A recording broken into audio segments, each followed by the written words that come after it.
ആഴ്ച തുടർമാനമായി നീതീകരണം എന്ന വിഷയമാണ് നമ്മൾ ചിന്തിച്ചത്.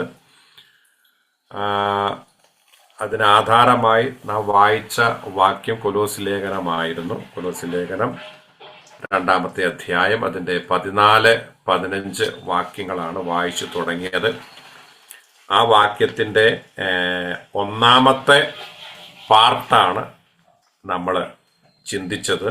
അത് ഇങ്ങനെയാണ്: അതിക്രമങ്ങളൊക്കെയും നമ്മോട് ക്ഷമിച്ചു, ചട്ടങ്ങളാൽ വിരോധവും പ്രതികൂലവുമായിരുന്ന കയ്യെഴുത്ത് മായ്ച്ച് ക്രൂശിൽ തറച്ച് നടുവിൽ നിന്ന് നീക്കിക്കളഞ്ഞു. അപ്പൊ നമ്മുടെ കർത്താവായ യേശുക്രിസ്തുവിന്റെ ക്രൂശ് മരണത്തിന്റെ ഒരു വെളിപ്പാട്, ക്രൂശീകരണത്തിന്റെ ഒരു വെളിപ്പാട് ധന്യനായ പൗലോസിലേക്ക് കിട്ടിയതാണ് ഈ വാക്യം.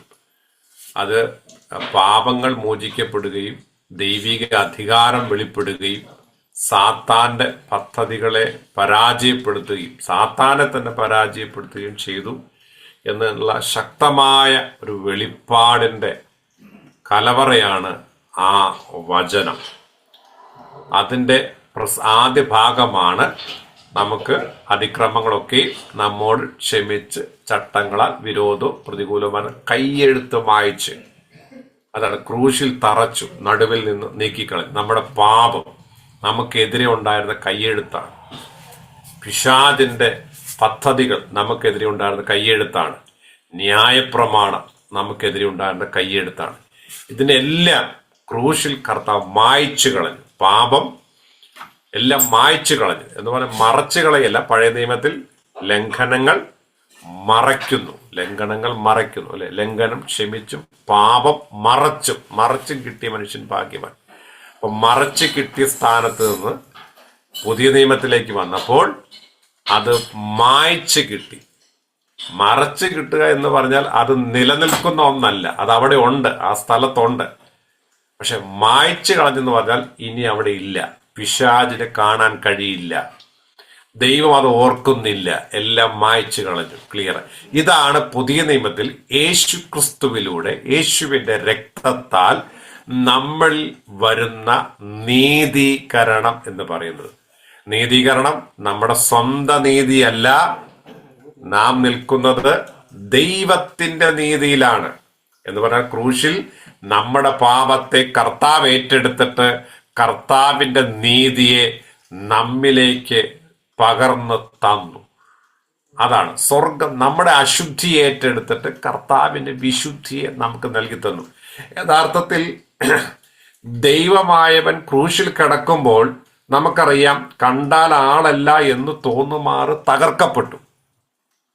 യഥാർത്ഥത്തിൽ ആ പിക്ചർ, ആ കിടക്കുന്ന ക്രിസ്തു എന്ന് പറയുന്നത് ഞാനാണ്, നിങ്ങൾ ഓരോരുത്തരുമാണ്. പാപത്തിന് ശിക്ഷ വിധിക്കപ്പെട്ടിരുന്നെങ്കിൽ, എൻ്റെ പാപത്തിന് നിങ്ങളുടെ പാപത്തിന് ശിക്ഷ വിധിക്കപ്പെട്ടിരുന്നെങ്കിൽ അതായിരുന്നു അനുഭവിക്കേണ്ടിയിരുന്നത്. പക്ഷേ അത് നാം അനുഭവിക്കുവാൻ കർത്താവ് അനുവദിച്ചില്ല. കർത്താവ് ഞാൻ അതെല്ലാം നിങ്ങൾക്ക് വേണ്ടി ഏറ്റെടുക്കുകയാണ്. അങ്ങനെ ക്രിസ്തു നമുക്ക് വേണ്ടി അത് ഏറ്റെടുത്ത് പാപത്തിന്റെ ശമ്പളം മരണമത്രേ എന്ന വചനത്തെ നിവർത്തിക്കേണ്ടതിന് മരണമില്ലാത്ത ദൈവം ഭൂമിയിൽ വന്ന് നമുക്ക് വേണ്ടി മരിച്ചു, മരണത്തെ ഏറ്റെടുത്തു. ഇതെല്ലാം ക്രിസ്തു നമുക്ക് വേണ്ടി ചെയ്തു തന്നു കഴിഞ്ഞു. വിശ്വാസത്താൽ നാം അതിനെ സ്വീകരിക്കുക, വിശ്വാസത്താൽ നാം അതിനെ പ്രാപിക്കുക എന്നുള്ളത് മാത്രമാണ് നമ്മൾ ചെയ്യേണ്ട കാര്യം. വിശ്വസിച്ച് ആ ദൈവ നീതിയെ സ്വീകരിക്കുക. ഇതാണ് കഴിഞ്ഞ ദിവസങ്ങളിലെല്ലാം ചിന്തിച്ച കാര്യം. അതിൽ പരമപ്രധാനമായി നിങ്ങൾ ഒരിക്കൽ പോലും മറന്നു പോകാൻ പാടില്ലാത്ത വാക്യങ്ങളാണ് 2 കൊരിന്ത്യർ 5:21. പാപം അറിയാത്തവനെ നാം യേശുവിൽ ദൈവത്തിന്റെ നീതിയാകേണ്ടതിന് അവൻ നമുക്ക് വേണ്ടി പാപമാക്കപ്പെട്ടു. കണ്ടോ, നമുക്ക് വേണ്ടി പാപമാക്കപ്പെട്ടു. എന്തിനു വേണ്ടി? ഞാൻ ദൈവത്തിന്റെ നീതി ആകേണ്ടതിന്, ദൈവത്തിന്റെ നീതിയെ സ്വീകരിച്ചു മുന്നേറേണ്ടതിന്. അങ്ങനെ അതുപോലെ തന്നെ 1 കൊരിന്ത്യർ 1:30 പറയുന്നു, അവൻ നമുക്ക് ദൈവത്തിൽ നിന്ന് ജ്ഞാനവും നീതിയും ശുദ്ധീകരണവും വീണ്ടെടുപ്പും ആയിത്തീരുമെന്നല്ല, ക്രൂശിൽ അങ്ങനെ ആയിത്തീർന്നു. അതെങ്ങനെ എനിക്ക് സ്വീകരിക്കാം? ബൈ ഫെയ്ത്ത്, വിശ്വാസത്താൽ. നിങ്ങൾക്ക് ഇങ്ങനെ ഒരു വിശ്വാസം വരുന്നില്ലെങ്കിൽ ഒന്നും ചെയ്യാൻ കഴിയില്ല. നിങ്ങൾ എങ്ങനെയാണോ രക്ഷിക്കപ്പെട്ടത്? എങ്ങനെ രക്ഷിക്കപ്പെട്ടത്? യേശുവിനെ കർത്താവെന്ന് ഹൃദയം കൊണ്ട് വിശ്വസിച്ച് രക്ഷയ്ക്കായി വാഗൊണ്ട് ഏറ്റു പറഞ്ഞ് നിങ്ങൾ രക്ഷിക്കപ്പെട്ടു. ആ വചനത്തെ നിങ്ങൾ വിശ്വസിക്കുന്നുണ്ടെങ്കിൽ അതേ വചനം തന്നെയാണ്, അതേ വചനം ബൈബിളിൽ അതേ വചനം തന്നെയാണ് ഇതും നിങ്ങൾ വിശ്വസിക്കണം. ഞാൻ ക്രിസ്തുവിൽ നീതീകരിക്കപ്പെട്ട, പാപത്തിൽ നിന്നൊഴിയപ്പെട്ട, ദൈവത്തിന്റെ ആ നീതി പ്രാപിച്ച വ്യക്തിയാണ്. അങ്ങനെയെങ്കിൽ മാത്രമേ നമുക്ക് നിത്യതയെ ഉറപ്പിച്ച് നമ്മുടെ ക്രിസ്തീയ ജീവിതത്തെ ധൈര്യമായിട്ട് മുന്നോട്ട് കൊണ്ടുപോകുവാൻ കഴിയത്തുള്ളൂ. ഓക്കെ, സ്തോത്രം. അപ്പൊ നീതീകരണം, വിശുദ്ധീകരണം, ആ വിഷയം ഇതാണ്. ഞാൻ ആഴ്ചയിൽ ഒരിക്കലാണല്ലോ വരുന്നത്, അതുകൊണ്ട് ഞാൻ ജസ്റ്റ് ഒന്ന് റിവൈൻഡ് ചെയ്ത് പറഞ്ഞതേ ഉള്ളൂ. അപ്പൊ നീതീകരണം, വിശുദ്ധീകരണം എന്ന വിഷയത്തിൽ നിന്ന് ഞാൻ വിടുകയാണ്. കാരണം ഇനിയും അതിന് ഒരുപാട് എക്സ്പ്ലനേഷൻ വരുന്നുണ്ട്. പക്ഷെ ഇനി അത് തന്നെ കണ്ടിന്യൂ ചെയ്യുന്നതിന് ഒരു പക്ഷെ അതൊരു വിരസതയായി മാറും. ആ വചനത്തിന്റെ രണ്ടാമത്തെ ഭാഗത്തേക്ക് നമുക്ക് കടന്നു പോകാം. രണ്ടാമത്തെ ഭാഗം എങ്ങനെയാണ്? നമുക്ക് വിരോധവും പ്രതികൂലവുമായിരുന്ന കൈയെഴുത്ത് മായ്ച്ച് നടുവിൽ നീക്കിക്കളഞ്ഞ്, അടുത്ത വാക്യം 2 കൊരിന്ത്യർ കൊലോസ്യലേഖൻ 2:14. കൊലോസ്യർ 2:14 വായിക്കാം മാർക്കെങ്കിലും. അതിക്രമങ്ങളെയൊക്കെയും നമ്മോട് ക്ഷമിച്ച് ചട്ടങ്ങളാൽ നമുക്ക് വിരോധവും പ്രതികൂലവുമായിരുന്ന കൈയെഴുത്തു മായ്ച്ച് ക്രൂസിൽ തറച്ചു നടുവിൽ നിന്ന് നീക്കിക്കളഞ്ഞു. വാഴ്ചകളെയും അധികാരങ്ങളെയും ആയുധവർക്ക് വെപ്പിച്ചു. വാക്യം ഏതാണ്? വാഴ്ചകളെയും അധികാരങ്ങളെയും ആയുധം വെപ്പിച്ച് ക്രൂശിൽ അവരുടെ മേൽ ജയോത്സവം കൊണ്ടാടി അവരെ പരസ്യമായ കാഴ്ചയാക്കി. ക്രൂശിൽ അവരുടെ മേൽ ജയോത്സവം കൊണ്ടാടി അവരെ പരസ്യമായ കാഴ്ചയാക്കി. ഇതാണ് നമ്മൾ ഇന്ന് ചിന്തിക്കുന്ന വേദഭാഗം. അപ്പൊ വാഴ്ചകളെയും അധികാരങ്ങളെയും ആയുധവർഗം വെപ്പിച്ചു. അപ്പൊ ആയുധവർഗം വെപ്പിക്കണമെങ്കിൽ വാഴ്ചകളുണ്ട്, അധികാരങ്ങളുണ്ട്, അല്ലെ? നമുക്ക് എല്ലാവർക്കും അറിയാം, വാഴ്ചകൾ, അധികാരങ്ങൾ, സ്വർലോകത്തിലെ ദുഷ്ടാത്മ സേനകൾ എന്നെല്ലാം. നമുക്ക് ഈ കർത്താവിനെ കുറിച്ച് അറിയുന്നതിനെക്കാട്ടിലും നമുക്ക് പിശാചിനെ കുറിച്ച് നമ്മളെല്ലാവരും കൂടുതൽ അറിയുന്നവരും ചിന്തിക്കുന്നവരും ഒക്കെ ആണല്ലോ. കാരണം ഒരു ദിവസത്തിൽ നമ്മൾ ചിന്തിക്കുന്ന കാര്യങ്ങൾ, ഏറ്റവും കൂടുതൽ നമ്മൾ പറയപ്പെടുന്ന വാക്കെന്ന് പറയുന്നത് യേശു എന്ന വാക്കിനേക്കാൾ കൂടുതൽ നമ്മൾ പറയുന്ന വാക്കുകളാണ് പോരാട്ടം, ബന്ധനം, പിശാചിന്റെ പോര്, ഇങ്ങനെ പറഞ്ഞ ഒരുപാട് ഹൈലൈറ്റ് ചെയ്യപ്പെട്ടു പോകുന്ന വേർഡുകൾ. അതുമായി ബന്ധപ്പെട്ട് കുറച്ച് എക്സ്പ്ലനേഷൻ ഉണ്ട്, അതിലേക്ക് ഞാൻ വരാം.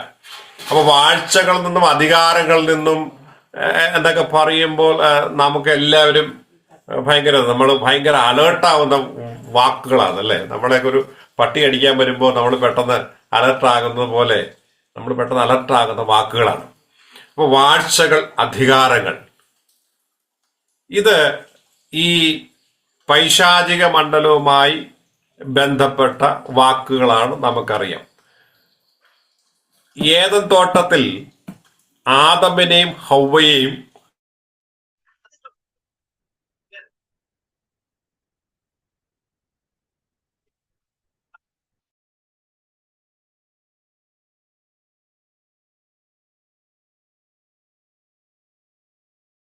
നമുക്കറിയാം. നമ്മൾ എല്ലാവരും പൊതുവെ പറയുന്ന പേരാണ് പിശാച് എന്ന് പറഞ്ഞാൽ ലൂസിഫർ, അരുണോദയ പുത്രനായ ശുക്രൻ, ലൂസിഫർ. അത് വേദപുസ്തകത്തിൽ നിന്ന് നമുക്ക് പല പേരുകളായി ഈ ലൂസിഫറിനെ നമുക്ക് മനസ്സിലാക്കാനായിട്ട് സാധിക്കുന്നുണ്ട്. ഇത് മനുഷ്യന്റെ ഉൽപ്പത്തിക്ക് മുൻപ് ഉള്ള സംഭവങ്ങളാകയാൽ അത് പ്രവാചകന്മാർക്ക് ആത്മാവിൽ വെളിപ്പെട്ട് കിട്ടിയതിനെ ആയിട്ടാണ് നമുക്ക് പഴയ നിയമത്തിൽ ഇതിനെ കാണുവാനായിട്ട് സാധിക്കുന്നത്.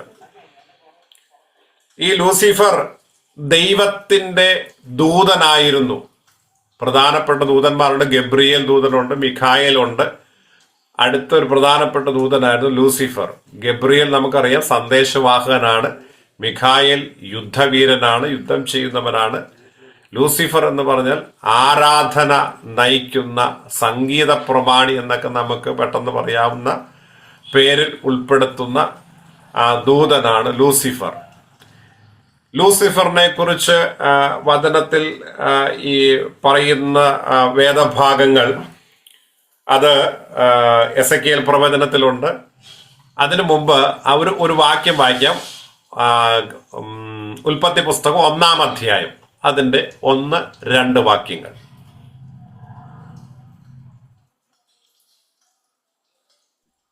ആദ്യം ദൈവം ആകാശവും ഭൂമിയും സൃഷ്ടിച്ചു. ഭൂമി പാഴായി ശൂന്യമായി ഇരുന്നു.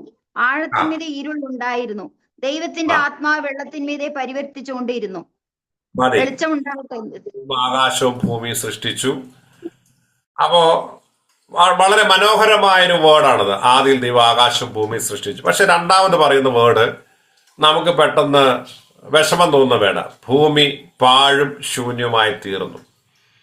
അപ്പൊ പാഴും ശൂന്യവും ആകേണ്ടതിനാണോ ദൈവം സൃഷ്ടിച്ചത്? ഒരിക്കലുമല്ല.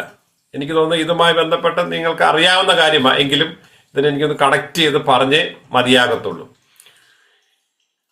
ആദ്യം ആകാശവും ഭൂമിയും സൃഷ്ടിച്ചു, പക്ഷെ ഭൂമി പാഴും ശൂന്യമായി തീർന്നു. അപ്പൊ പാഴും ശൂന്യമായി തീർന്നു. സൃഷ്ടിക്കപ്പെട്ടത് പാഴായും ശൂന്യമായും തീർന്നു. അപ്പൊ അതിനൊരു കാരണമുണ്ട്. വേദപണ്ഡിതാക്കൾ പറയുന്നത് ഈ 2 വചനങ്ങൾ തമ്മിൽ യുഗങ്ങളുടെ വ്യത്യാസമുണ്ട്. 1-ാമത്തെ വാക്യം 2-ാമത്തെ വാക്യമാണ്, പക്ഷേ യുഗങ്ങളുടെ വ്യത്യാസം ഈ വചനങ്ങൾ തമ്മിലുണ്ട്. കാരണം പാഴായും ശൂന്യമായി പോയ ഒരു കാലഘട്ടം, സൃഷ്ടിപ്പിന്റെ ഒരു കാലഘട്ടം, ഇത് തമ്മിൽ ഭയങ്കര വ്യത്യാസമുണ്ട്. ഈ ഭൂമി പാഴും ശൂന്യവും ആയി തീരാനുള്ള കാരണം ഇതെല്ലാം മനുഷ്യ സൃഷ്ടിക്ക് മുൻപ് നടന്ന കാര്യങ്ങളാണ്. അപ്പൊ പാഴായും ശൂന്യമായി തീരാനുള്ള കാരണം ദൈവത്തിന്റെ ദൂതന്മാരായിരുന്നു മനുഷ്യ സൃഷ്ടിക്ക് മുൻപേ ഇവിടെ വാസം ചെയ്തിരുന്നത്, ഇവിടെ വാണിരുന്നത്, ദൈവത്തെ സ്തുതിച്ചിരുന്നത്, ദൈവത്തിന്റെ ആജ്ഞകളെ അനുസരിച്ചിരുന്നത്, ദൈവമായിട്ട് ഏറ്റവും അധികം ബന്ധപ്പെട്ട് നിന്നത്.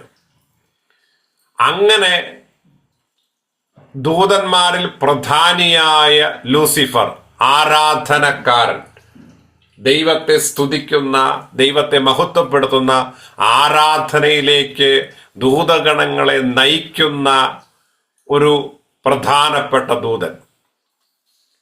ഈ ദൂതനെ കുറിച്ച് വചനം പറയുന്നത് എസെക്കിയേൽ പ്രവചനം 28-ാമത്തെ അധ്യായം അതിന്റെ 12 മുതൽ 16 വരെയുള്ള വാക്യങ്ങൾ. എസെക്കിയേൽ 28-ാമത്തെ അധ്യായം 12 മുതൽ 16 വരെയുള്ള വാക്യങ്ങൾ.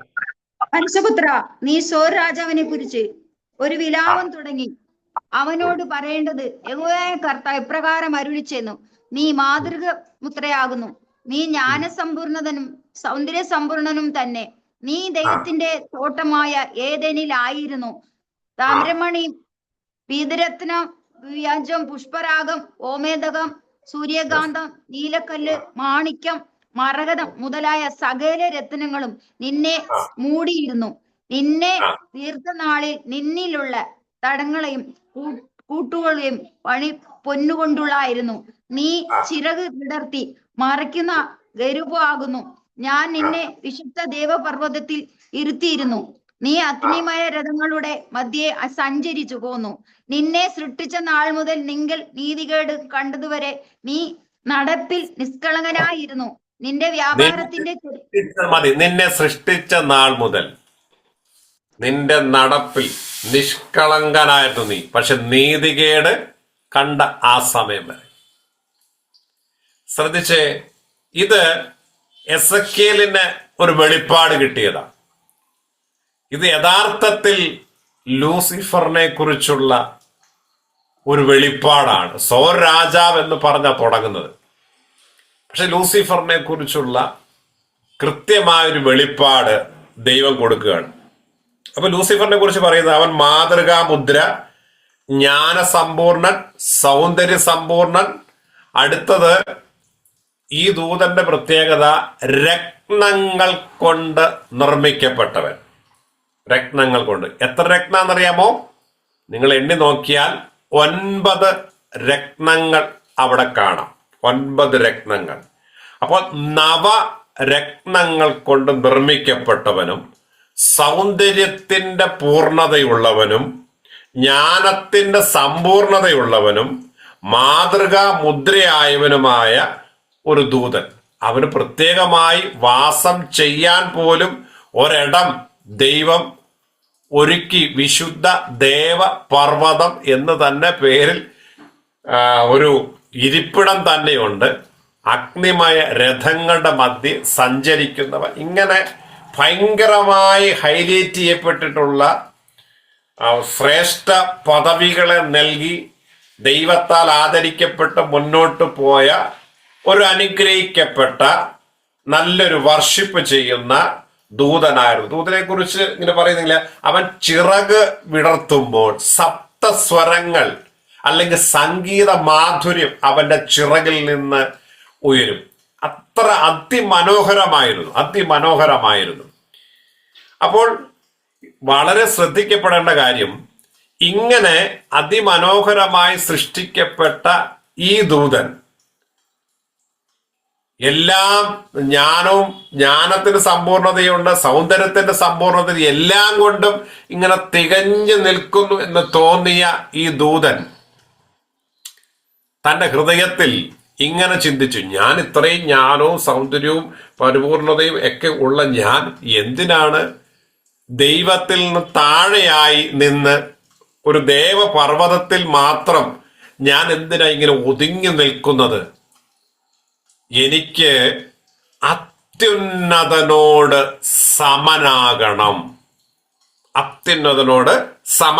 യെശയ്യാ പ്രവാചകന്റെ പുസ്തകം 14-ാം അധ്യായം അതിന്റെ 12 മുതലുള്ള വാക്യങ്ങളിലാണ് ഈ ദൈവത്തിന്റെ ദൂതനായ ലൂസിഫർ അല്ലെങ്കിൽ ഈ അരുണോദയ പുത്രൻ എങ്ങനെയാണ് ദൈവത്തിൽ നിന്ന് അകന്നു പോയത് എന്നതിനെ കുറിച്ച് ഒരു വ്യക്തമായ കാര്യം ആലേഖനം ചെയ്യപ്പെട്ടിട്ടുള്ളത്. യെശയ്യാ പ്രവാചകൻ 14-ാം അധ്യായം അതിന്റെ 12-ാമത്തെ വാക്യം. ശുക്ര, നീ എങ്ങനെ ആകാശത്ത് നിന്ന് വീണു? ജാതികളെ താഴ്ത്തി കളഞ്ഞവനെ, നീ എങ്ങനെ വെട്ടയിട്ട് നിലത്ത് വീണു? ഞാൻ സ്വർഗത്തിൽ കയറും, എന്റെ സിംഹാസനത്തിന്റെ. ശ്രദ്ധിച്ചേ, ഞാൻ സ്വർഗത്തിൽ കയറും. കണ്ടോ, അവൻ ദേവപർവ്വതത്തിൽ ദൈവം ഒരു സ്ഥാനം കൊടുത്ത് ഇരുത്തിയിരിക്കുക. അത് പോരാ, ഞാൻ സ്വർഗത്തിൽ കയറും. അടുത്തത്, എന്റെ സിംഹാസനം ദൈവത്തിന്റെ നക്ഷത്രങ്ങൾക്ക് മീതെ വെക്കും. അപ്പൊ ദൈവം കൊടുത്ത സ്ഥാനം പോരാ, അവനായിട്ട് തീരുമാനിക്കപ്പെട്ട ഒരു സിംഹാസനമാണ്.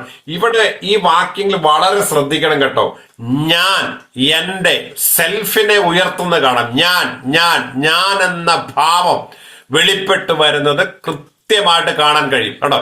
ഞാൻ സ്വർഗത്തിൽ കയറും, എന്റെ സിംഹാസനം ദൈവത്തിന്റെ നക്ഷത്രങ്ങൾക്ക് മീതെ വെക്കും. അടുത്തത്, ഉത്തര ദിക്കിന്റെ അതിർത്തിയിൽ സമാഗമ പർവ്വതത്തിന്മേൽ ഞാൻ ഇരുന്നരുളും. ദൈവം ഇരുന്നരുളുന്നുണ്ട്, അത് പോരാ, എനിക്കും ഇരുന്ന് അരുളണം. കണ്ടോ, അടുത്ത വാക്യം. മേഘോന്നതങ്ങൾക്ക് മീതെ കയറും, മേഘോന്നതങ്ങൾക്ക് മീതെ ഞാൻ കയറും. അടുത്തത്, ഞാൻ അത്യുന്നതനോട് സമനാകും എന്നല്ലോ നീ ഹൃദയത്തിൽ പറഞ്ഞത്. ഈക്വൽ ടു ഗോഡ്, ഞാൻ അത്യുന്നതനോട് സമനാകും എന്നല്ലോ നീ ഹൃദയത്തിൽ പറഞ്ഞത്. ഇതാണ് ഈ പ്രപഞ്ചത്തിൽ ആദ്യത്തെ പാപത്തിന്റെ ഉടലെടുപ്പ്. ദൈവത്തിന് വിരോധി വെല്ലുവിളി ആദ്യമായി വന്നത് ദൈവത്താൽ സൃഷ്ടിക്കപ്പെട്ടതല്ല, എന്നാൽ ദൈവം സൃഷ്ടിച്ചത് ദൈവത്തിന്റെ പദ്ധതിക്ക് വിരോധമായി മാറിപ്പോയതാണ് ലൂസിഫർ എന്ന സംഭവം. അപ്പൊ ഞാൻ കണ്ട അവന്റെ ജ്ഞാനസമ്പൂർണത, അവന്റെ സൗന്ദര്യ സമ്പൂർണത, ഇതെല്ലാം കണ്ടിട്ട് എനിക്കിനി ഇങ്ങനെ ഇരുന്നാൽ പോരാ, അത്യുന്നതനോട് സമനാകണം. വളരെ ശ്രദ്ധിക്കണം. ഈ സഭയ്ക്കകത്തൊക്കെ കയറി ചിലവന്മാർ പറയും ഞാൻ ചെയ്തു, ഞാൻ എന്ന ഭാവം ഉയർത്തിപ്പിടിച്ചുകൊണ്ട് വരുമ്പോ ഓർത്തോണം ഇത് ആരുടെ ആത്മാവാണെന്ന്.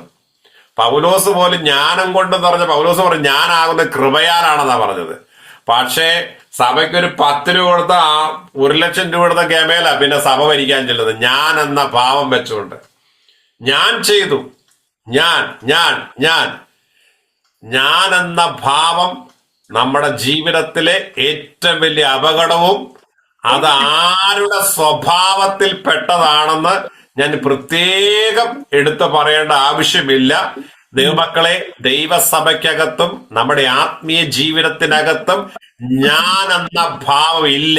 നമ്മൾ മരിക്കുകയും ക്രിസ്തു നമ്മിൽ ജീവിക്കുകയും ചെയ്യുന്നു എന്ന് പറയുന്നൊരു വെളിപ്പാടിന്റെ ഭാഗമായത്. അപ്പൊ ഇനി ഞാൻ എന്ന ഭാവം പറയാനില്ല. കൃപയാൽ ഞാനായിരിക്കുന്നത് കൃപയാല.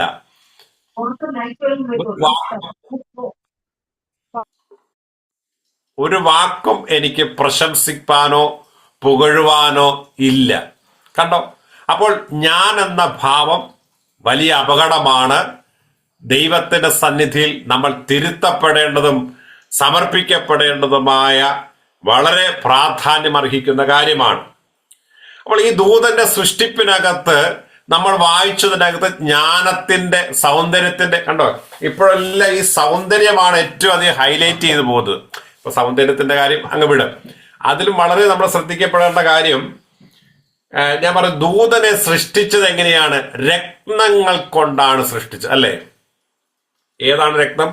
നവരത്നങ്ങൾ. 9 രത്നം. നിങ്ങൾ എണ്ണി നോക്കി അറിയാം. 9 രത്നങ്ങൾ കൊണ്ടാണ് നിർമ്മിക്കപ്പെട്ടത്. ഈ നിർമ്മിക്കപ്പെട്ടത് അങ്ങനെയാണെങ്കിൽ തന്നെയും ഈ ഭൂമിയിൽ ഇപ്പോഴും ഇതുമായിട്ട് വളരെയധികം കണക്റ്റഡ് ആണ് പല കാര്യങ്ങളും. നിങ്ങൾക്കറിയാമോ, ഒരാള് സ്വർണം വാങ്ങുന്നതിന് പ്രത്യേകമായ രീതികളോ സമയങ്ങളോ ഒന്നും നോക്കേണ്ട കാര്യമില്ല. എന്നാൽ ഒരാള് രത്നങ്ങൾ, ഡയമണ്ട് വാങ്ങണമെങ്കിൽ ഓടിച്ചെന്ന് നമുക്ക് ഇഷ്ടമുള്ള ഡയമണ്ട് വാങ്ങാൻ കഴിയില്ല. അവിടെ ചെല്ലുമ്പോൾ നമ്മുടെ നാള് ചോദിക്കും. ആ നാളുകാർക്ക് ഇന്ന ഡയമണ്ടേ ഉപയോഗിക്കാൻ കഴിയത്തുള്ളൂ, എല്ലാ ഡയമണ്ടും ഉപയോഗിക്കാൻ കഴിയില്ല. അങ്ങനെ ചില നാളുകളുടെ പ്രത്യേകതകളുണ്ട്. നിങ്ങൾ ഇതുമായി ബന്ധപ്പെട്ട ആളുകളോട് ചോദിച്ചാൽ നിങ്ങൾക്ക് മനസ്സിലാകും. രണ്ടാമത്തെ കാര്യം, ഈ ടി വിയിലൊക്കെ ഈ നാപ്റ്റോള് പോലെ ചാനലുകളൊക്കെ ചില സമയത്ത് ചില പരസ്യങ്ങൾ അല്ലാതെയും നിങ്ങൾക്ക് ഈ ഓൺലൈൻ വഴിയിലൂടെ കാണാൻ പറ്റും. നവരത്ന മോതിരം ധരിക്കൂ, ഐശ്വര്യം കൊണ്ടുവരൂ നിങ്ങളുടെ ഭവനത്തിലേക്ക്. നിങ്ങൾ കടക്കെണിയിലാണോ? അത് മാറും. നിങ്ങൾക്ക് ഭാവി ശോഭനമാകുന്നില്ലേ? ഈ നവരത്ന മോതിരം ധരിക്കൂ, നിങ്ങളുടെ ജീവിതം അനുഗ്രഹിക്കപ്പെട്ടിരിക്കും. ഇങ്ങനെ ചില പരസ്യങ്ങളെ നിങ്ങൾ കാണാറില്ലേ?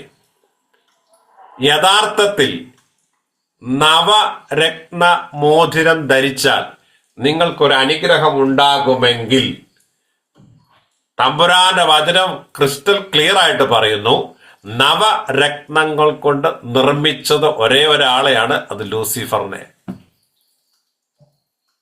അപ്പോൾ നവരത്ന മോതിരം ധരിച്ച് ഒരു അനുഗ്രഹം ലഭിക്കുമെങ്കിൽ ആ അനുഗ്രഹം എവിടെ നിന്ന് വരുന്നു? കണ്ടോ? പിശാച് ഈ ഭൂമിയുമായി കണക്ട് ചെയ്യാൻ വേണ്ടിയിട്ട് പല കാര്യങ്ങളെ ഇപ്പോൾ ആളുകൾക്ക്, ഇപ്പൊ സ്വർണത്തിനൊക്കെ വിലയാണ് എങ്കിൽ തന്നെയും ആളുകൾക്ക് ഡയമണ്ടിനോടാണ് ഭ്രമം. ഡയമണ്ടിനോട് പൈശാചിക സ്വാധീനത്തിന്റെ ഒരു ഏറിയ അളവും വെളിപ്പെട്ട് വരുന്നു എന്ന് കൃത്യമായി നമുക്ക് മനസ്സിലാക്കാൻ പറ്റുന്ന ഒരു കാര്യമാണിത്. അപ്പോൾ ഈ രത്നങ്ങൾ കൊണ്ട് നിർമ്മിക്കപ്പെട്ടവൻ അത്യുന്നതനോട് സമനാകുമെന്ന് പറഞ്ഞപ്പോൾ ദൈവം അവനെ വെട്ടി സ്വർഗത്തിൽ നിന്ന് താഴെയിട്ടു. അവൻ ഭൂമിയിൽ വന്നു. ആകാശമണ്ഡലവും ഭൂമിയും വാഴുന്ന രീതിയിലേക്ക് അവൻ വന്ന് വീഴുവാൻ ഇടയായിത്തീരുന്നു, അല്ലെങ്കിൽ ഭൂമിയിലേക്ക് വന്ന് വീണു. അതുകൊണ്ട് തന്നെയാണ് നീ ഏദനിലായിരുന്നു, അതുകൊണ്ട് ഭൂമിയിൽ തന്നെ വീണു എന്ന് നമുക്ക് പറയാം. ഈ ഭൂമിയിൽ ഈ പാപം ചെയ്ത ലൂസിഫറും ആ ലൂസിഫറിനോട് ചേർന്ന അനേക ദൂതന്മാരും വീണത് നിമിത്തം ഈ ഭൂമിയെ പാഴും ശൂന്യമാക്കി ദൈവം മാറ്റി. അതിനെ ഇരുളടഞ്ഞ വെള്ളം കൊണ്ട് മൂടിയ ഒരനുഭവത്തിൽ ഭൂമിയെ കൊണ്ടുവന്ന് നിർത്തി. ഒരു ശൂന്യത ദൈവം വരുത്തി. ആ ശൂന്യതയുടെ കാലയളവ് എത്ര വർഷമാണെന്നോ എത്ര യുഗങ്ങളാണെന്നോ ഒന്നും നമുക്ക് വ്യക്തമായി മനസ്സിലാക്കുവാൻ സാധിക്കില്ല. എങ്കിലും യുഗങ്ങളുടെ കാലപ്പഴക്കം ഭൂമിക്കുണ്ടെന്ന് നമ്മുടെ ഭൗമശാസ്ത്രം പോലും കൃത്യമായി പറയുന്നുണ്ട്. എന്നിരുന്നാലും ഈ വചനത്തിനകത്ത് നമുക്ക് മനസ്സിലാക്കാൻ ഏറെ പ്രത്യാശയുള്ള ഒരു കാര്യം, ഈ പാഴായും ശൂന്യമായും ഇരുന്ന ഈ ഭൂമി അത് ദൈവത്തിന്റെ സൃഷ്ടിയാണല്ലോ. ദൈവം സൃഷ്ടിച്ച ശേഷമാണ് ഈ ലൂസിഫറിന്റെ പാപനിമിത്തം ഭൂമി പാഴും ശൂന്യമായി തീർന്നത്. ദൈവത്തിന്റെ ഒരു കാര്യം നമുക്ക് മനസ്സിലാക്കാൻ കഴിയും. ദൈവം സൃഷ്ടിച്ചതിനെ എല്ലാ കാലത്തേക്കും അത് പാഴാകുകയും ശൂന്യമായും ഇരിക്കുവാൻ ദൈവം ഇഷ്ടപ്പെടുന്നില്ല. അത് നമുക്ക് വ്യക്തമാണ്. കാരണം ഈ പാഴായും ശൂന്യമായും പോയ ഈ ഭൂമിയെ പിന്നീട് താഴോട്ടുള്ള വാക്യങ്ങളിൽ നമുക്ക് കാണാം, ദൈവം വീണ്ടും അതിനെ ഒന്ന് റീക്രിയേറ്റ് ചെയ്തെടുക്കുന്നത്. എന്ന് പറഞ്ഞാൽ മൂടിപ്പോയതിനെ, ഇരുളടഞ്ഞു പോയതിനെ ഇനി സാധ്യതയില്ല ഉയർന്നു വരാൻ, ഇനി സാധ്യതയില്ല ഇനി ഒന്ന് പുഷ്ടിച്ചു നിൽക്കാൻ, ഇനി സാധ്യതയില്ല നന്മ കാണാൻ, ഇനി സാധ്യതയില്ല മനോഹരമാകാൻ എന്ന് ചിന്തിച്ച സ്ഥാനത്ത് നിന്ന് ദൈവം വീണ്ടും ആ ഭൂമിയെ ഒന്ന് റീക്രിയേറ്റ് ചെയ്യുന്നത് നമുക്ക് കാണുവാനായിട്ട് സാധിക്കും. അതാണ് ഈ 31-ാമത്തെ അധ്യായം 3 മുതൽ താഴോട്ട് വായിക്കണ്ട. അത് അങ്ങനെ എടുത്തെടുത്ത് പറയാൻ പോയ ഒരുപാട് സമയങ്ങളിലേക്ക് പോകും. റീക്രിയേഷൻ നമുക്ക് എല്ലാവർക്കും അറിയാവുന്ന ഒരു സംഭവമാണല്ലോ. അപ്പോൾ പണ്ട് ഉണ്ടായിരുന്നതൊന്ന് മൂടപ്പെട്ടു പോയി, പക്ഷേ ദൈവം അതിനെ വീണ്ടും വിളിച്ചു വരുത്തുമ്പോൾ മൂടിയ മണ്ഡലങ്ങൾ, ഇരുളടഞ്ഞ മണ്ഡലങ്ങൾ എല്ലാം മാറിയിട്ട് വീണ്ടും മനോഹരമായി അത് വീണ്ടും വെളിപ്പെട്ട് വരികയാണ്. അത് ദൈവം അതിനൊരു അടയാളം വെക്കുന്നുണ്ട്. അടയാളം വെക്കുന്നതാണ് ഭൂമി പാഴായും ശൂന്യമായിരുന്നു, പക്ഷെ ദൈവത്തിന്റെ ആത്മാവ് വെള്ളത്തിന്റെ മീതെ പരിവർത്തിച്ചു കൊണ്ടിരുന്നു. എന്ന് പറഞ്ഞാൽ ഒരു കോഴി മുട്ടയുടെ മേൽ അടയിരിക്കുന്നത്, പൊരുന്നിരിക്കുന്നത് പോലെ പരിശുദ്ധാത്മാവ് ഈ ഭൂമിയുടെ മേൽ, ഇരുളായിരുന്നതിന്റെ മേൽ പൊരുന്നിരുന്നു. എന്തിനാണെന്നറിയാമോ? ദൈവം ഒരടയാളമായിട്ട് വെക്കുകയാണ്, പരിശുദ്ധാത്മാവിനെ അവിടെ വെക്കുകയാണ്. ഭൂമിയെ നീ എന്നും ശൂന്യമായിരിക്കാനുള്ളതല്ല, നിന്നെ പുറത്തു കൊണ്ടുവരുന്ന, നിന്നെ വീണ്ടും പഴയതുപോലെ മനോഹരമാക്കുന്നൊരു സമയം നിന്റെ മുൻപിലുണ്ട്. അത് ഉറപ്പ് എന്നതിന്റെ അടയാളമാണ്. ഇന്ന് പകൽ അതിനകത്തുനിന്നൊരു ആത്മീയ ദൂതും കൂടെ ഞാൻ ചേർത്ത് പറയാം. പരിശുദ്ധാത്മാവിനെ പ്രാപിച്ച ദൈവത്തിന്റെ മക്കളെ, ആത്മനിയോഗത്തിൽ നടക്കുന്ന ദൈവത്തിന്റെ മക്കളെ, നാളിതുവരെയായി ജീവിതത്തിനകത്ത് നന്മകൾ വേണ്ടതുപോലെ കാണുന്നില്ല, ദൈവപ്രവർത്തികളെ വേണ്ടതുപോലെ കാണുന്നില്ല.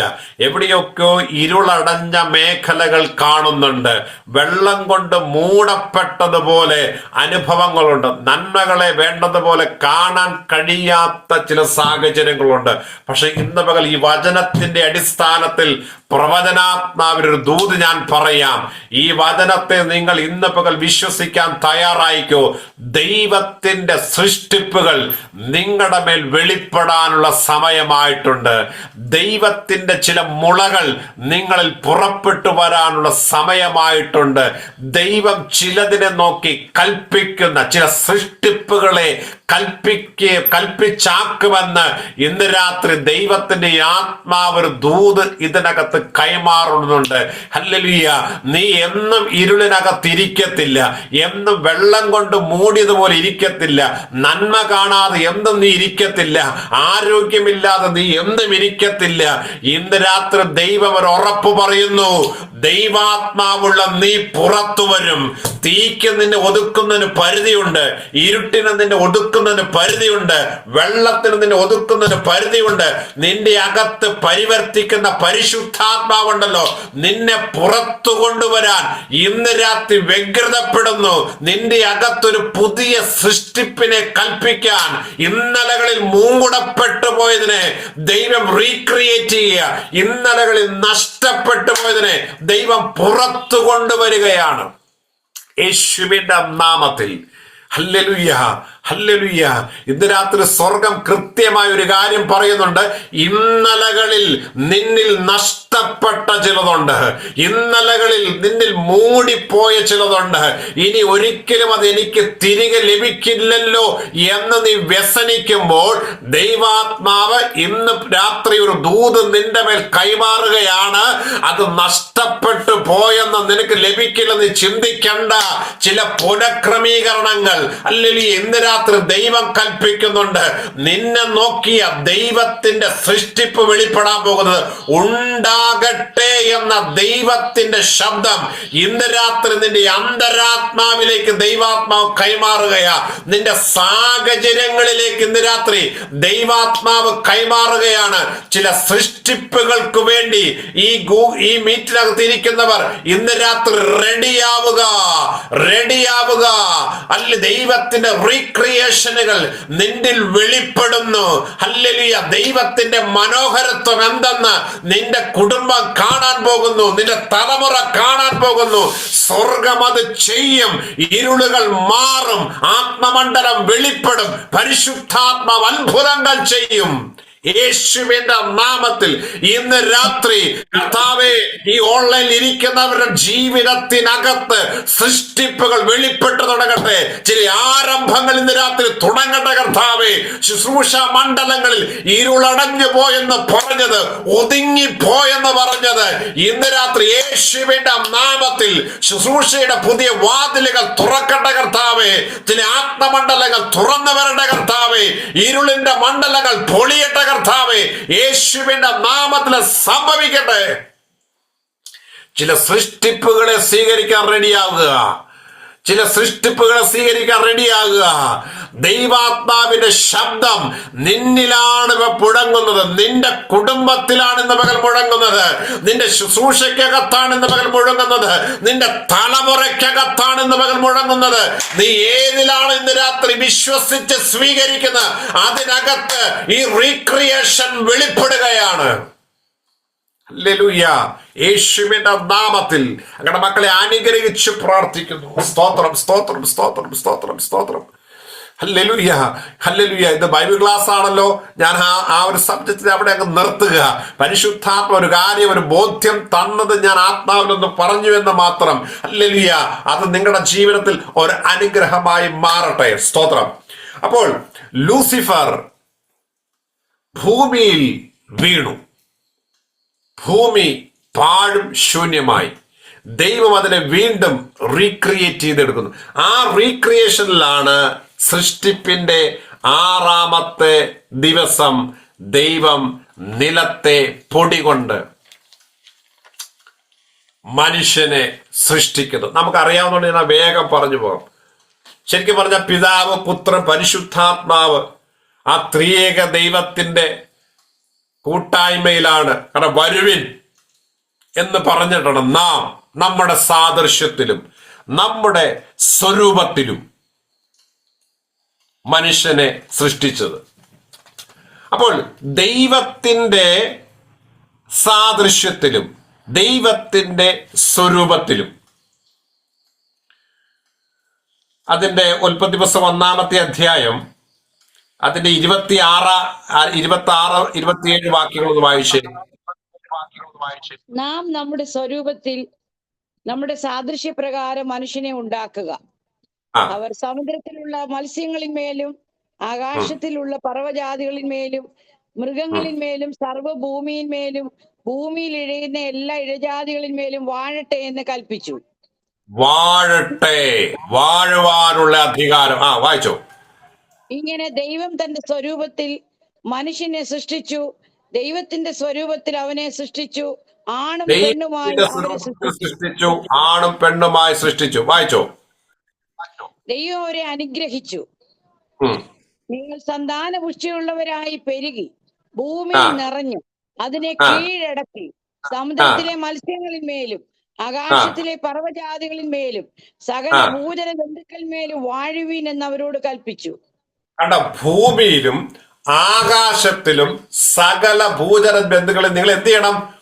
വാഴണം. വാഴുവാനുള്ള അധികാരത്തോടെ ദൈവം മനുഷ്യനെ സൃഷ്ടിച്ചു. അപ്പൊ ദൈവത്തിന്റെ സാദൃശ്യത്തില്, ദൈവത്തിന്റെ സ്വരൂപത്തില് ദൈവം മനുഷ്യനെ സൃഷ്ടിച്ചു, അല്ലെ? സാദൃശ്യത്തിലും സ്വരൂപത്തിലും. എന്താണ് സാദൃശ്യത്തിലും സ്വരൂപത്തിലും സൃഷ്ടിച്ചു എന്ന് ദൈവം ഉദ്ദേശിക്കുന്ന കാര്യം എന്താ?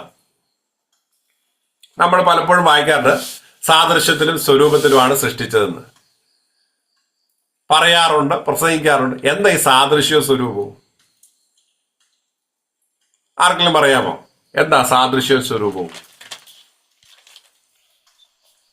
Body, soul and spirit. Body, soul and spirit. തീർച്ചയായിട്ടും അത് തന്നെയാണ്. കാരണം ദൈവത്തിന്റെ സാദൃശ്യത്തിലും സ്വരൂപത്തിലും സൃഷ്ടിച്ചു എന്ന് പറഞ്ഞാൽ ഇവിടെ നമുക്ക് ഈ തൃത്വത്തിന്റെ ആ ഒരു മഹത്വത്തെ കാണാൻ കഴിയും. കാരണം പിതാവ്, പരിശുദ്ധാത്മാവ്, ഈ മൂന്നാളത്വങ്ങളുടെ ഏകത്വമാണ് ദൈവം. അതേ പാറ്റേണിൽ തന്നെയാണ് ദൈവം മനുഷ്യനെയും സൃഷ്ടിച്ചത്. ദേഹം, ദേഹി, ആത്മാവ്, ഈ മൂന്ന് മണ്ഡലങ്ങൾ കണ്ടോ?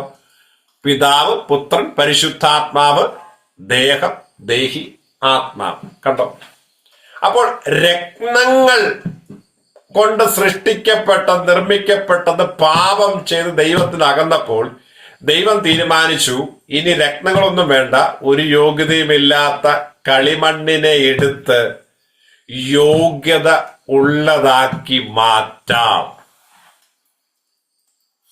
അങ്ങനെയാണ് മണ്ണ് കൊണ്ട് കുഴച്ച് രൂപമുണ്ടാക്കി അതിന്മേൽ ജീവശ്വാസം ഊതി മനുഷ്യനാക്കിയത്, ആദം എന്ന പേരിട്ടത്.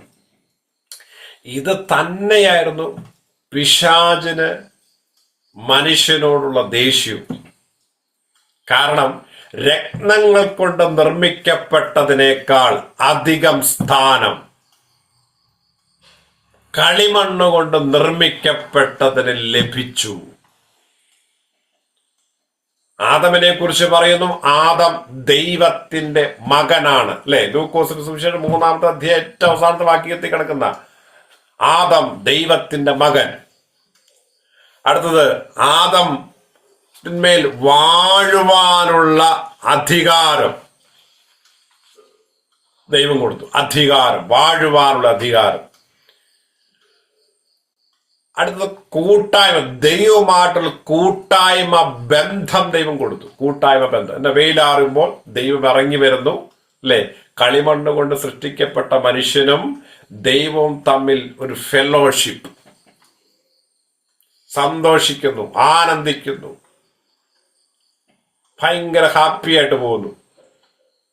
അടുത്തത് ദൈവം ഒരേതൻ തോട്ടം തന്നെ ആദമിന് ഉണ്ടാക്കി കൊടുത്തു. ഭൂമി ഉണ്ട്, അപ്പോൾ തന്നെ അതിനകത്ത് വസിക്കേണ്ടതിന്, സന്തോഷത്തോടിരിക്കേണ്ടതിന് ഒരേതൻ തോട്ടം ഉണ്ടാക്കി കൊടുത്തു. സത്യം പറഞ്ഞ ദൈവത്തിന്റെ ആ മനുഷ്യനോടുള്ള, ആ കളിമണ്ണിനോടുള്ള ദൈവത്തിന്റെ കരുതൽ വളരെ ശ്രേഷ്ഠമാണ് കേട്ടോ. കാരണം എന്താണെന്നറിയുമോ? ഈ ഭൂമിയിലുള്ളതിനെ മുഴുവനും ഒന്ന് റീക്രിയേറ്റ് ചെയ്തത് 5 ദിവസവും എല്ലാ റീക്രിയേഷനും നടത്തിയ ശേഷമാണ് 6-ാം ദിവസം ദൈവം മനുഷ്യനെ സൃഷ്ടിക്കുന്നത്. എന്ന് പറഞ്ഞാൽ ആദമിന് വാഴാനുള്ള എല്ലാ കാര്യങ്ങളെയും സെറ്റാക്കിയിട്ട് ആദമിനെ സൃഷ്ടിച്ച് അതിനകത്താക്കി. എത്ര മനോഹരമാണത്! ഇതുപോലെ തന്നെയാ നമ്മൾ ക്രിസ്തുവിലും. യേശു ക്രിസ്തുവിൽ നമുക്ക് വേണ്ടിയതെല്ലാം കാൽവരി ക്രൂശിലൂടെ ഒരുക്കി വെച്ചിട്ട് നമ്മളെ ക്രിസ്തുവിലാക്കി. ഇതാ പുതിയ നിയമത്തിന്റെ വെളിപ്പാട്. കാരണം നമുക്ക് മുന്നേ ക്രിസ്തുവിനെ എല്ലാം തികഞ്ഞവനാക്കി അങ്ങ് നിർത്തി. എന്നിട്ട് നമ്മെ ബലഹീനനും പാപിയുമായിരുന്നു നമ്മെ ആ ക്രിസ്തുവിലേക്കാക്കി. എന്തിന്? ബലമുള്ളവനാകാൻ, നീതിയുള്ളവനാകാൻ, അനുഗ്രഹമുള്ളവനാകാൻ, കൃപയുള്ളവനാകാൻ, ജീവനുള്ളവനാകാൻ. അതേ പാറ്റേൺ ദൈവം അവിടെ കൊണ്ടുവന്നിട്ടുണ്ട്. അപ്പോൾ ആദമിന് വേണ്ടതിനെല്ലാം ഒരുക്കി വെച്ചിട്ട് ആദമിനെ സൃഷ്ടിച്ച് ദൈവമാക്കി വെച്ചു. അപ്പോൾ ആകാശത്തിന്റെ കീഴിൽ വാഴുവാൻ, സകലത്തിനെ വാഴുവാൻ ദൈവം അധികാരം കൊടുത്തു. അങ്ങനെ ആകാശത്തിന്റെ കീഴിൽ ഇങ്ങനെ സന്തോഷത്തോടെ വാഴുമ്പോഴാണ് നമുക്കറിയാം പിശാചിന്റെ മേൽ അപ്പോൾ അധികാരമില്ല. അപ്പൊ നമ്മൾ ഈ വാഴ്ചകളെയും അധികാരങ്ങളെയും അതാണ് ചിന്തിച്ചു വരുന്നത്. ആ വാക്യം പറഞ്ഞു പറഞ്ഞു. പിശാചിന് അധികാരമില്ല. പിശാചിന് ഈ അധികാരം എവിടെ നിന്ന് കിട്ടി?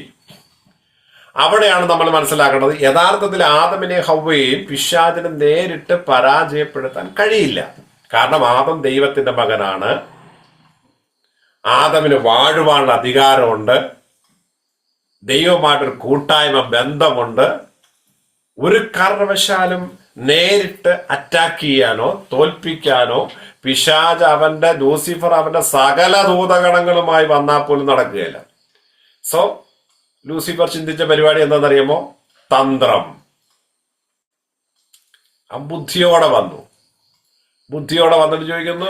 ദൈവം പറഞ്ഞു, തോട്ടത്തിന്റെ നടുവിൽ നിൽക്കുന്ന വൃക്ഷത്തിന്റെ ഫലം നീ കഴിക്കരുത്, കഴിക്കുന്ന നാളിൽ തിന്നുന്ന നാളിൽ നീ മരിക്കും. സത്യത്തിൽ എല്ലാവരും ചോദിക്കുന്ന ചോദ്യമുണ്ട്, അയ്യോ എന്നാ അങ്ങനെയാണ് ദൈവം അതിനെ സൃഷ്ടിക്കാതിരുന്നാ പോരെ?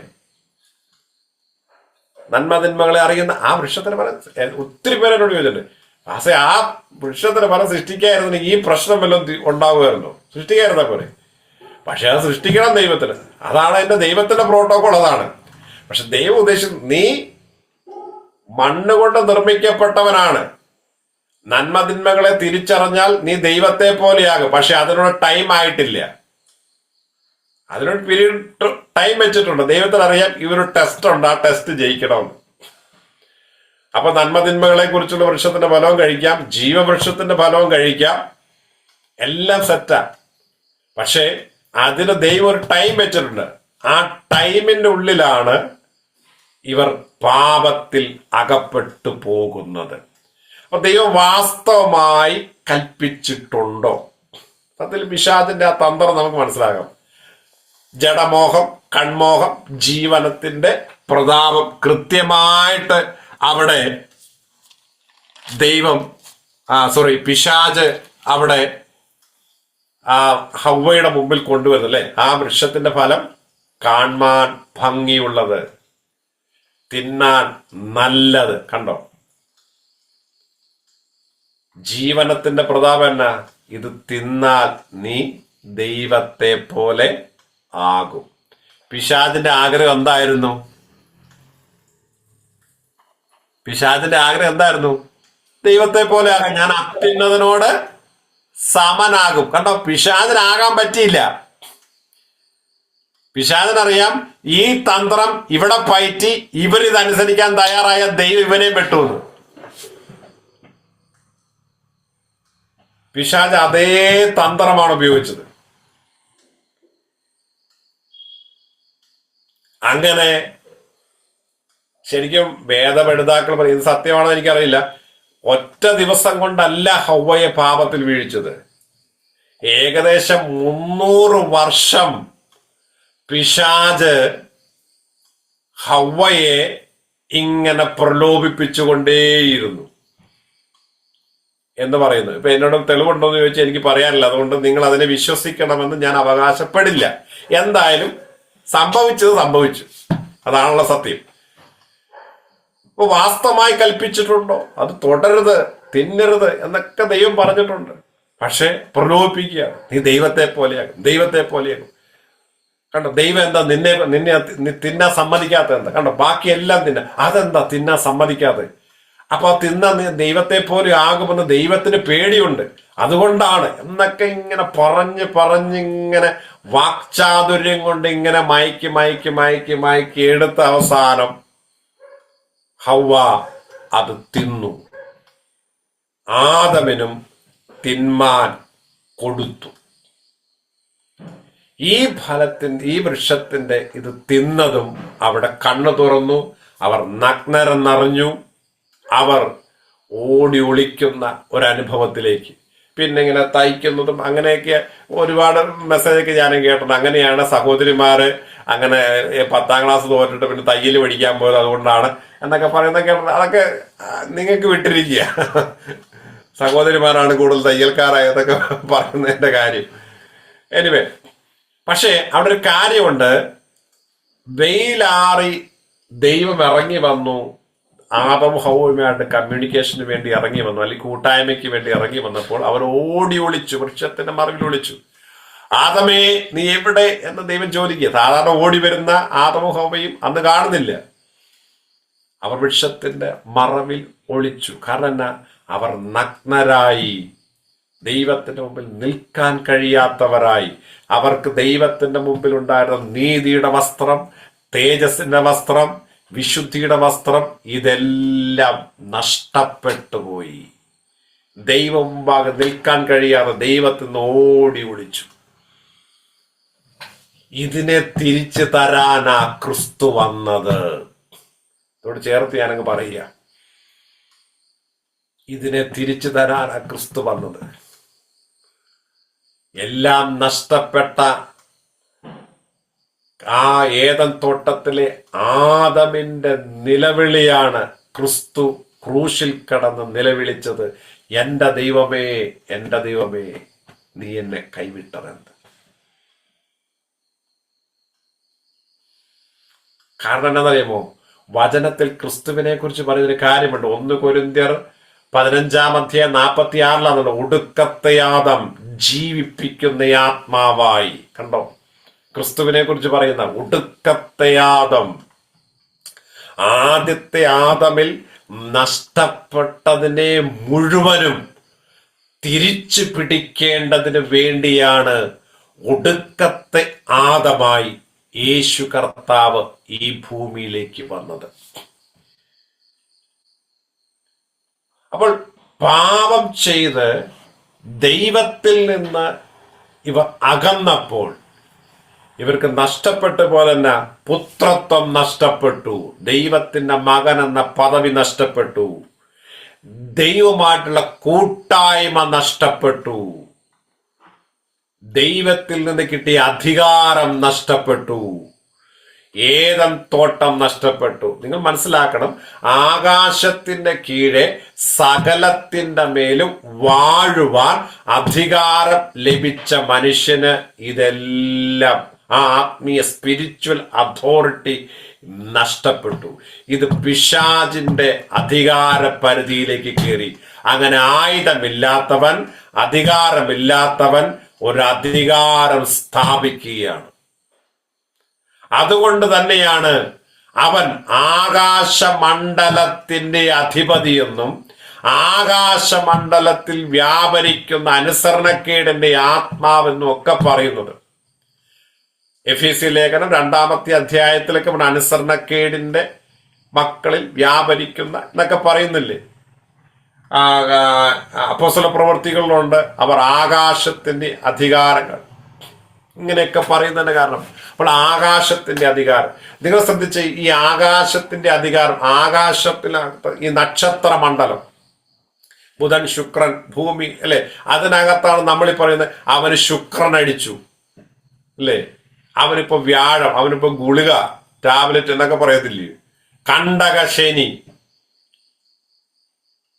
ഇത് മാറണമെങ്കിൽ ഇന്നത് ചെയ്യണം, ചൊവ്വ ദോഷം, ഇതൊക്കെ എവിടെ നിന്ന് വന്നു? രാഹുകാലം. എന്തുകൊണ്ട് രാഹു നോക്കരുതെന്ന് പറയാൻ കാരണം? ഇതൊക്കെ മറ്റവന്റെ സമയങ്ങളാ, അവന്റെ തീരുമാനങ്ങളാ. ഇതൊന്നും വീണ്ടെടുക്കപ്പെട്ട ദൈവമക്കളെ സംബന്ധിച്ച് ഇതൊന്നും ബാധിക്കപ്പെടുന്ന കാര്യമല്ല. അതുകൊണ്ട് തന്നെയാണ് നമ്മുടെ കൂട്ടായ്മ അല്ലെങ്കിൽ കർത്താവിലേക്ക് ഒരുവൻ വന്ന അവന് ഒരു ചൊവ്വാദോഷം ഏൽക്കുകയെന്ന് പറയാൻ കാരണം.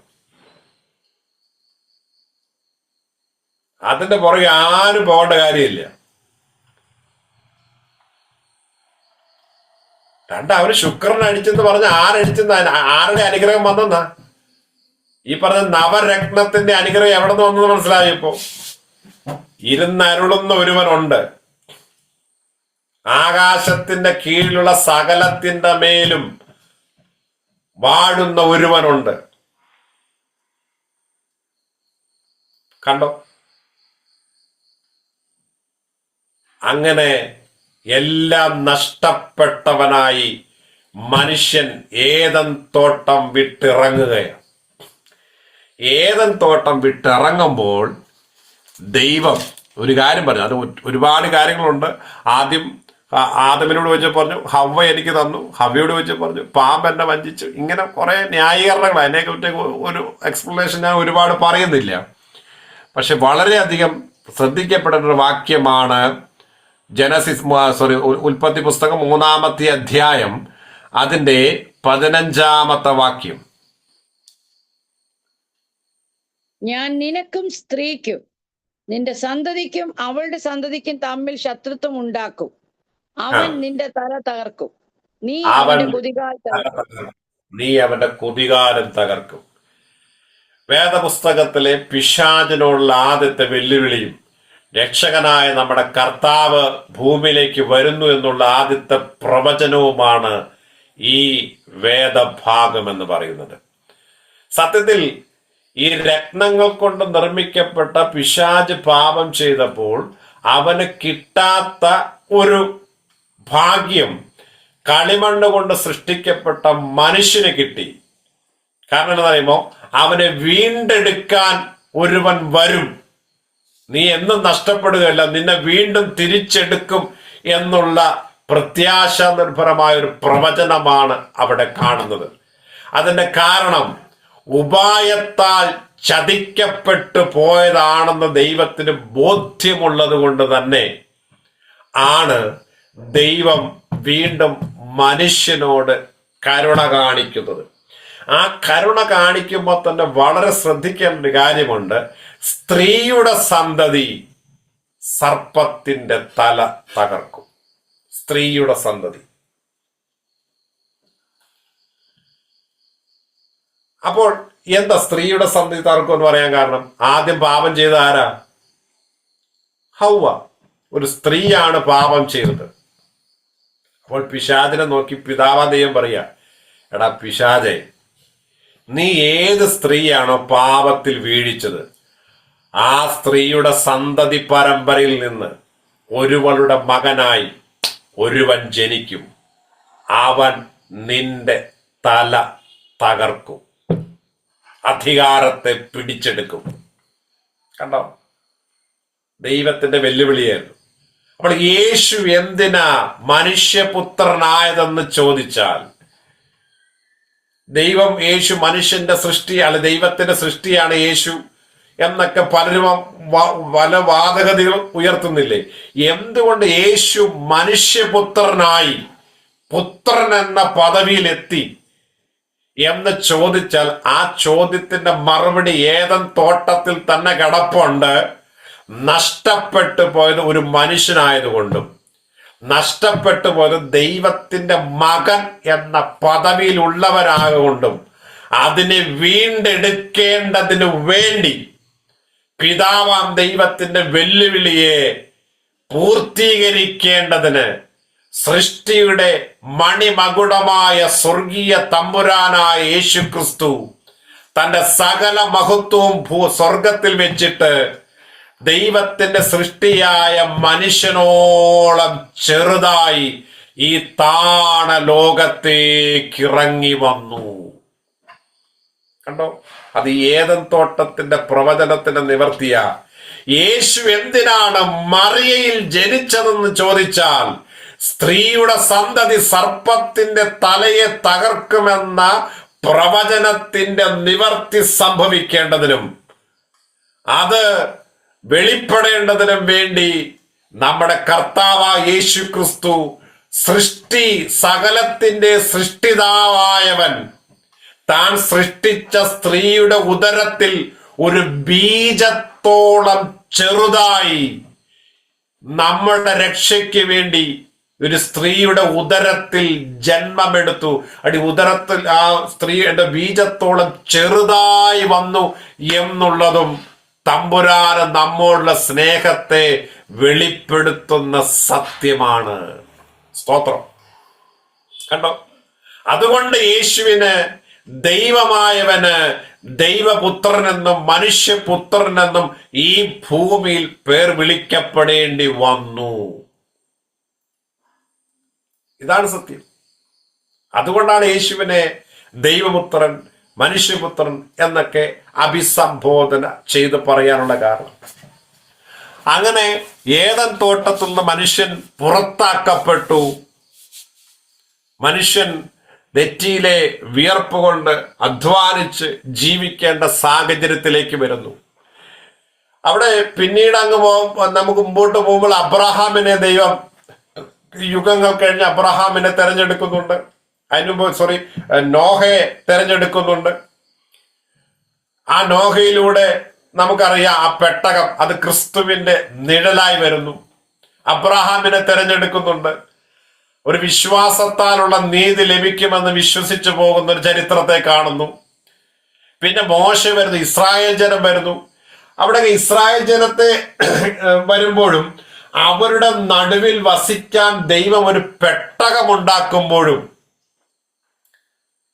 ആ പെട്ടകത്തിൽ ദൈവം വെച്ചൊരു കാര്യമുണ്ട്. നമുക്കറിയാം, പ്രാകാരം, വിശുദ്ധ സ്ഥലം, അതിവിശുദ്ധ സ്ഥലം. കണ്ടോ?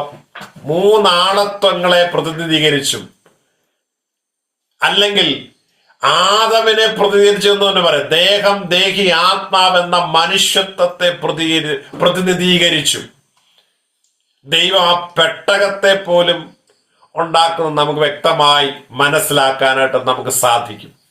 എന്ന് പറഞ്ഞാൽ ഈ ഭൂമിയിൽ ദൈവം വസിക്കാൻ ഏറ്റവും ഇഷ്ടപ്പെടുന്നത് മൂന്നാളത്വങ്ങൾ നിറയപ്പെട്ട, അല്ലെങ്കിൽ മൂന്ന് വ്യക്തിത്വങ്ങൾ നിറയപ്പെട്ട, മൂന്ന് അനുഭവങ്ങളുള്ള മനുഷ്യരിലാണ്. അതുകൊണ്ടാണ് നിങ്ങൾ ദൈവത്തിന്റെ മന്ദിരമെന്നും ദൈവത്തിന്റെ ആത്മാവ് നിങ്ങളിൽ വസിക്കുന്നുവെന്നും നിങ്ങൾ അറിയുന്നില്ലയോ? അപ്പോൾ യഥാർത്ഥത്തിൽ നമ്മുടെ സൃഷ്ടിയുടെ പ്രത്യേകത കളിമണ്ണ് കൊണ്ടാണ് സൃഷ്ടിക്കപ്പെട്ടതെങ്കിലും ദൈവത്തിന് വാസം ചെയ്യാൻ യോഗ്യമായ നിലയിലാണ് സൃഷ്ടിച്ചത്. അതുകൊണ്ട് തന്നെയാണ് എല്ലാ സൃഷ്ടികളിലും റീക്രിയേഷന് പോലും ദൈവം ഉണ്ടാകട്ടെ ഉണ്ടാകട്ടെ ഉണ്ടാകട്ടെ എന്ന് പറഞ്ഞ് ഒറ്റ വാക്കിൽ നിർത്തിയെടുത്ത് മനുഷ്യനെ അങ്ങനെയല്ല സൃഷ്ടിച്ചത്. വരുവിൻ, നാം നമ്മുടെ സാദൃശ്യത്തിൽ സൃഷ്ടിച്ചിട്ടുണ്ടോ? പിതാവ്, പുത്രൻ, പരിശുദ്ധാത്മ മൂന്നും ആളത്വങ്ങൾ ഒരുമിച്ച് ചേർന്ന് ആ രൂപകൽപ്പന ചെയ്ത് അതിൻ്റെ മേൽ ദൈവത്തിന്റെ തന്നെ ജീവശ്വാസം ഊതി. എന്തിനാണെന്നറിയാമോ? ദൈവത്തിന് വസിക്കാൻ കൊള്ളാകുന്നതാകണം, ദൈവത്തിന് കൂട്ടായ്മ ആചരിക്കാൻ കൊള്ളാകുന്നതാകണം, ദൈവത്തിന് തന്റെ സ്നേഹത്തെ പങ്കിടാൻ കൊള്ളാകുന്നതാകണം, അതിന് തക്ക യോഗ്യതയാകണം. കണ്ടോ? അപ്പൊ നമ്മളെ സൃഷ്ടിച്ചതിന്റെ യോഗ്യത മനസ്സിലായോ? നിസ്സാരമായിട്ടല്ല നമ്മളെ സൃഷ്ടിച്ചത്. ഞാൻ പൊടിയാണേ, ഞാൻ പുഴുവാണേ എന്ന് പറയുന്ന രീതിയിലല്ല. ഏറ്റവും ദൈവത്തിന് പവർഫുൾ ആയിട്ടാണ് നമ്മളെ സൃഷ്ടിച്ചത്. അതുകൊണ്ട് തന്നെയാണ് നമ്മളെ വീണ്ടെടുക്കാൻ ക്രൂശിലെ മരണത്തോളം ദൈവം ഇറങ്ങിയത്. ഈ ഭൂമിയിൽ നിനക്ക് വിലയില്ലെന്ന് ആര് പറഞ്ഞാലും ദൈവത്തിനൊരു കാര്യം പറയാനുണ്ട്: എന്റെ ജീവന്റെ വിലയാണ് നീ, എനിക്ക് നീ വിലയേറിയവനാണ്. കണ്ടോ? നാം എന്ന വ്യക്തിത്വത്തിന് ദൈവം കൽപ്പിക്കുന്ന വില അമൂല്യമാണ്. ദൈവം സൃഷ്ടിച്ച ഭൂമിയെ ദൈവം എന്നേക്കും നശിപ്പിക്കാൻ വിട്ടില്ല.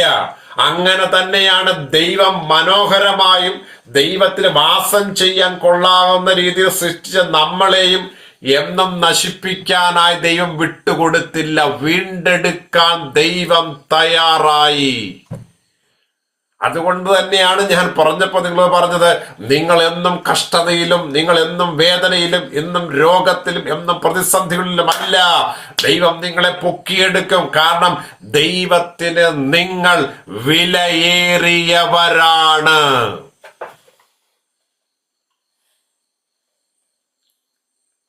സൃഷ്ടിപ്പിൽ ദൈവം വളരെയധികം നമുക്ക് വില തരുന്നുണ്ട്, ആദരവ് തരുന്നുണ്ട്, ബഹുമാനം തരുന്നു.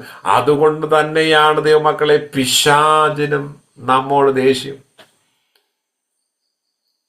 എന്താ മൃഗങ്ങളുടെ പുറകെ പിശാച് പോവാത്ത തന്നെ?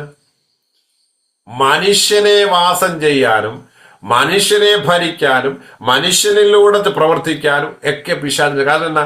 ദൈവം ഏറ്റവും വസിക്കാൻ ഇഷ്ടപ്പെടുന്ന ഇടം നമ്മളിലായതുകൊണ്ട് പിശാചും അതിനു വേണ്ടിയാണ് ശ്രമിക്കുന്നത്. എന്തിനാ മൃഗങ്ങളെ പാപത്തിൽ വീഴിക്കായിരുന്നു? മനുഷ്യന്. കാരണം മനുഷ്യന് വീഴ്ച എല്ലാത്തിനും ആയി. കാരണം പാടാനുള്ള അധികാരമല്ലേ, എല്ലാം കൊടുത്തിരിക്കുകയല്ലേ, അതിനകത്താണ് വന്ന് വീഴേണ്ടത്. അതുകൊണ്ടാണ് ദൈവത്തിന്റെ സന്നിധിയിൽ നിന്ന് മനുഷ്യനെ അകറ്റുക. പിശാചോ അകന്നു പോയി, ഇനി നമ്മളെ കൂടെ അകറ്റുക, ഫെലോഷിപ്പ് ബ്രേക്ക് ചെയ്യുക. അതിനകത്ത് പിശാച് ഏദൻ തോട്ടത്തിൽ വിജയിച്ചു. കൂട്ടായ്മ നഷ്ടപ്പെട്ടു, പുത്രത്വം നഷ്ടപ്പെട്ടു, ദൈവിക അധികാരം നഷ്ടപ്പെട്ടു, ഏദൻ തോട്ടത്തിൽ നിന്നും പുറത്താക്കപ്പെട്ടു. പക്ഷേ ഒരു പ്രവചനം, സ്ത്രീയുടെ സന്തതി സർപ്പത്തിന്റെ തല തകർക്കും. ഇന്നത്തെ ഈ ക്ലാസിന്റെ സമയം ഇവിടെ തീരുകയാണല്ലോ. ഈ ഒരു സംഭവം ഒരു ഭാഗമായിട്ടുള്ളൂ. ഈ ദൈവിക അല്ലെങ്കിൽ സാത്താന്യ അധികാരം എന്ന സംഭവത്തിൽ നിന്ന് ദൈവിക അധികാരം എന്ന സംഭവത്തിലേക്ക് കയറിയിട്ടാണ് ഈ ക്ലാസ് അവസാനിക്കുന്നത്. ജോയിസാന്റി ഒരു 2 ആഴ്ച കൂടെ പോയാൽ കുഴപ്പമുണ്ടോ? അതോ വേറെ ആരെങ്കിലും ബുക്ക് ചെയ്തിട്ടുണ്ടെങ്കിൽ കുഴപ്പമില്ല. കണ്ട് നിങ്ങൾ ഈ ഇങ്ങനെയുള്ള ക്ലാസ്സുകൾക്ക് ഇൻട്രസ്റ്റ് ആണെങ്കിൽ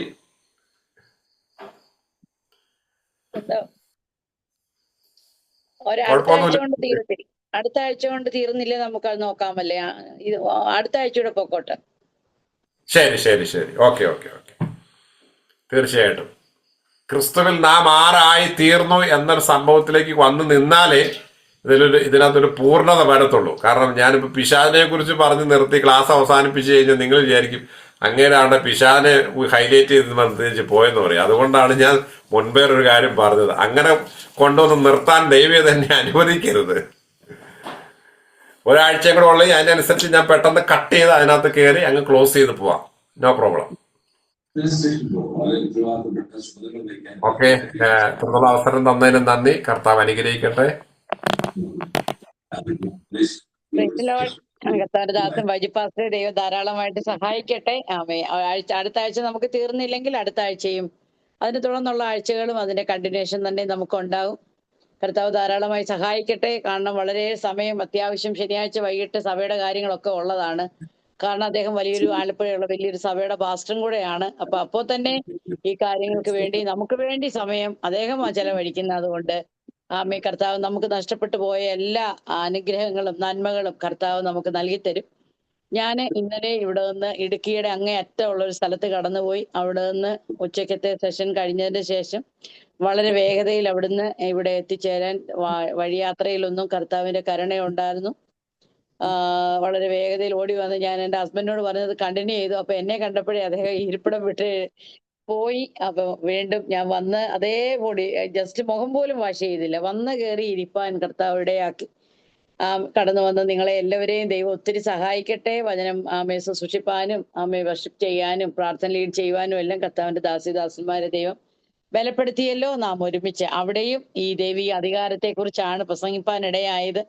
അപ്പൊ എനിക്ക് ഭയങ്കരമായിട്ട് സന്തോഷം തോന്നി. കാരണം കർത്താവ് നമ്മെക്കുറിച്ച് ആഗ്രഹിക്കുന്ന ഒരു കാര്യം, നഷ്ടപ്പെട്ടു പോയ എല്ലാ അധികാരവും നമുക്ക് കർത്താവ് വരുന്നതിന് മുമ്പ് മടക്കി തരും ഇവിടെ. അത് നമ്മ വ്യക്തതയോടെ എന്തുദ്ദേശത്തിനാണോ എന്ത് പർപ്പസ് ആയിരുന്നോ കർത്താവ് മനുഷ്യനെ കുറിച്ച് ആഗ്രഹിച്ചത് അത് നമ്മിലൂടെ നിവർത്തീകരിച്ച് മാത്രമേ കർത്താവിന്റെ വരവ് നടക്കത്തുള്ളൂ. അതുകൊണ്ട് വളരെ തിടുക്കത്തോടെ ഈ കാലഘട്ടങ്ങളിൽ ആ ഒരു അവസ്ഥയിലേക്ക് പോകുവാനായിട്ട് അവൻ ഷുഗർ കോട്ട് ചേർന്ന ഒരു മെസ്സേജ് കൊണ്ട് നമ്മളെ ഈ ലോകത്തിലെ സന്തോഷവും ഞാൻ കഴിഞ്ഞ ദിവസം പറഞ്ഞ പോലെ ഈ ആയുസ്സിൽ മാത്രം നമ്മളെ പ്രത്യാശ വെപ്പിച്ച് നമ്മളെ വേറൊരു ലെവലിലേക്ക് കൊണ്ടുപോകുന്ന ഒരു സുവിശേഷത്തിന്റെ അതിപ്രസരണം നടക്കുന്ന ഒരു കാലമാണിത്. എന്നെ പോലെ ചിന്തിക്കുന്ന ചിലരെങ്കിലും ഉണ്ടാകുമെന്ന് ഞാൻ വിചാരിക്കുന്നു. അതിന്റെ ഒരു വല്ലപ്പോഴും ഒക്കെ നല്ലതാണ്. പക്ഷെ ഇത് നിരന്തരമായിട്ട് വരുമ്പം ജനത്തെ വഞ്ചിക്കുവാണെന്നേ എനിക്ക് പറയാനുള്ളൂ. എന്നോട് നിങ്ങൾ യോജിക്കുമോന്ന് എനിക്ക് അറിയത്തില്ല.